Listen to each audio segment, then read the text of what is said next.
I need to make more sales, but I can't get the decision maker on the phone. How do I get past the gatekeeper? In this video, I'm going to answer that question and a whole lot more coming up.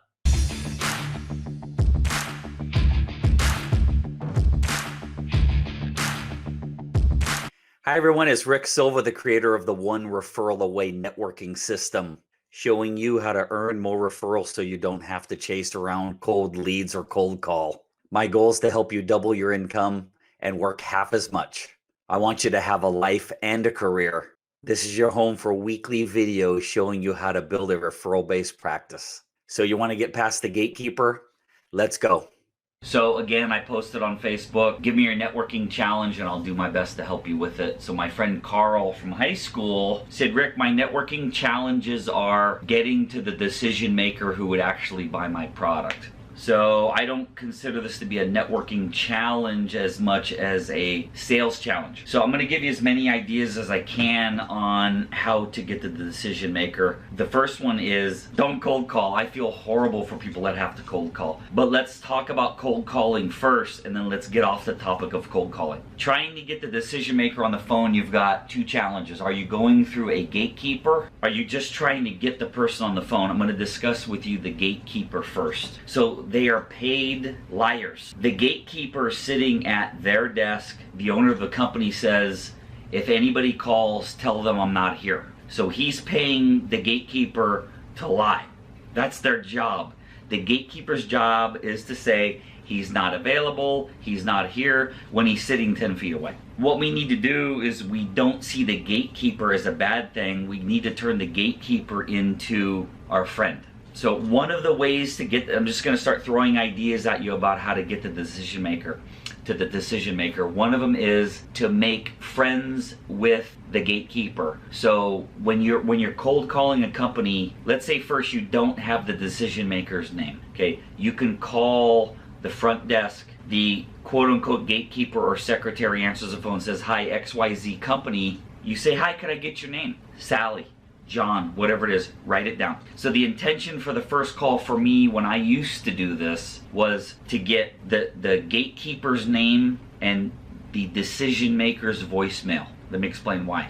When you call, they say, hi, XYZ company. Hi, could I get your name? Goal number one, get their name. Could I please have the CEO, the CIO, the COO, the human resources, the VP of sales' voicemail? They aren't going to gatekeep you on voicemail. If you're trying to get the person on the phone, they're going to block you. If you ask for their voicemail, when they send you to voicemail and a person answers the phone, hi, this is John or Nancy with ABC Company. Now, you got the gatekeeper's name, you got the decision maker's name. Don't leave a message, let it go. Now, if you call back a couple days later, you have the decision maker's name, you have the gatekeeper's name, you have the decision maker's name. Let's say the gatekeeper is John, the VP of HR is Sally. You call the company, hi ABC Company, hi, is this John? Well, yes, it is. Hey John, can I talk to Sally? So what you've done is you got the names. This person is going to be like, he knows my name, he knows the decision maker's name. He must know who we are. So one of the ways to get the past the decision maker, get the gatekeeper's name, get the decision maker's name, and that's it for that phone call. Let it go. Call back a few days later, ABC Company, hi, is this John? Hey John, could I talk to Sally? They might say, who's the call? Who's on the phone? It's John Smith. They may even say, what's the call regarding? Now, this made me a lot of money back in my cold calling days. I want you to think about, if you're on the phone, let's say you're calling a construction company, you're not going to say it's, so my friend Carl sells advertising. Carl, don't say this. Don't go, it's regarding advertising. Now, Carl, I know you've sold to other builders. So one of the things you could do is name one of those companies. I'll give you an example of what I did when I was a headhunter. If I'm on the phone with Cisco Systems and I have a candidate, I'm trying to market to Cisco, and the gatekeeper says, what's the call in regards to? I'll say Juniper Networks, who at the time was one of their biggest competitors. They're generally not going to say, what about it? They're going to say, no problem. The decision maker is going to hear Juniper Networks. I wonder why this guy's calling. So Carl, when you're selling advertising and you get the decision maker on the phone, Or I'm sorry, when the gatekeeper says what's the call regarding, you can say it's regarding ABC Construction. That's a competitor of his. He might want to know why you're calling about his competitor. You get him on the phone, you say something to the effect of, "Hi John, it's Carl. I had mentioned ABC company because we've done a bunch of marketing with them to help them build their company, improve their brand awareness. I wanted to discuss with you and see if you're interested in the same thing for you." So back to the gatekeeper. Get their name, and that's it for that call. Call back again. Excuse me while I get a sip of water. Get their name. That's your only goal. Then call back again later. Bypass the gatekeeper by knowing their name, knowing decision maker's name, and mentioning a competitor you have sold to. Okay, another way to get past the gatekeeper is call before 8 a.m., between 12 and 1, or after 5 p.m. Call when they're not there. That's another way. Now, let's go a little bit beyond that, because I feel horrible if you have to cold call.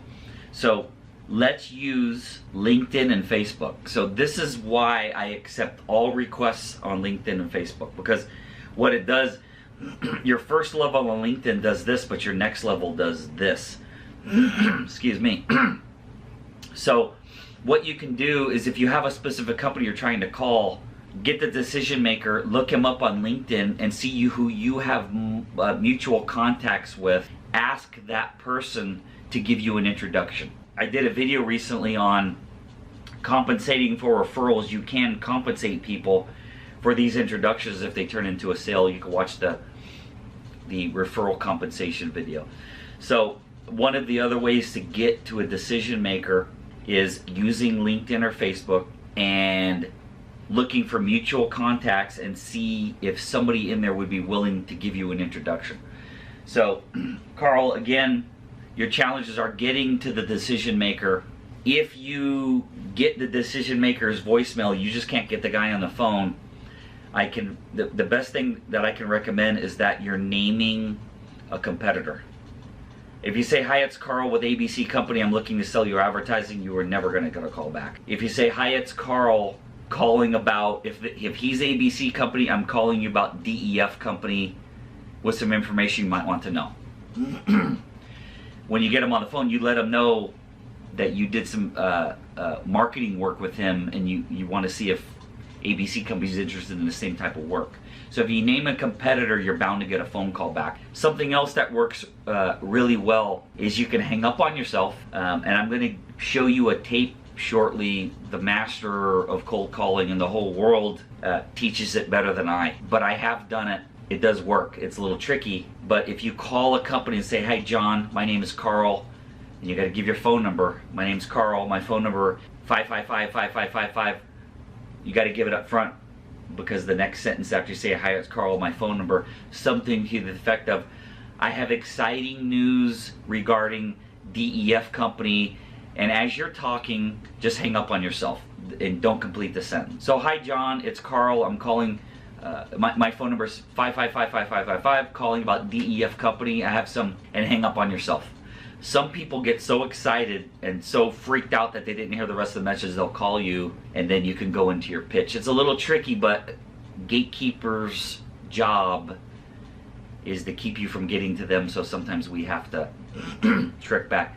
Here's another one that I probably did $1 million worth of sales with. It's called "Call the Wrong Department."